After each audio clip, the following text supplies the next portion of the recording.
Hello friends, আসসালামু আলাইকুম। আজকে কিন্তু আপনাদের তেল পিঠে বানায় খাওয়াবো। তো এর ভিতরে কি কি দিছি আমি সব বিস্তারিত জানাবো আপনাদের সামনে। তো প্রথমে আমি এটা হচ্ছে চালের গুঁড়ো দেওয়া লাগবে, তারপরে দিছি বেসন, তারপরে কিছু বাদাম বাইটে দেওয়া লাগবে, বেটে ফিনিশ করে দেওয়া লাগবে বাদাম, তাহলে পিঠের গ্রানটা ভালো হবে আর খাইতে ভালো হবে। তো এইভাবে দিতে হবে। আর এই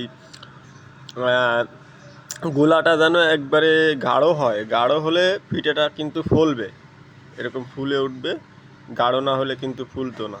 তো তেল লাগবে পর্যাপ্ত পরিমাণ, আর চিনি তো দেওয়াই লাগবে আন্দাজ মতো, লবণ একটু দেবেন। তারপর তেলের ভিতরে ছেড়ে দিলে তেল পিঠে হয়ে যাবে একদম টেনশন ছাড়া। খুবই স্বাদ লাগবে। আপনারা হয়তো ট্রাই করে দেখতে পারেন এই শীতের দিনে। তেল পিঠে খুবই মিষ্টি আর খুবই ভালো লাগে। দেখেন যে এটা কি সুন্দরভাবে কিন্তু হয়ে ফুলে উঠতেছে। আর এটাকে একটু গুঁড়োয় যদি দেওয়া যায় তা আরও সুন্দরভাবে ফুলে কিন্তু বড় বড় হয়ে যাবে। তো আপনারা যারা তেল পিঠে পছন্দ করেন অবশ্যই তেল পিঠে ট্রাই করবেন, মানে বানাইতে না পারলেও আপনারা একটু ট্রাই করবেন। আর এই যে গোলাটা গুলবেন ওটা একটু গাঢ় করে গুলবেন, তাহলে দেখবেন যে ভালো হবে পিঠা। তো আমি বানায় দেখালাম। আজকের মতো বিদায় নিচ্ছি। খুদা হাফেজ, বাই বাই, টাটা।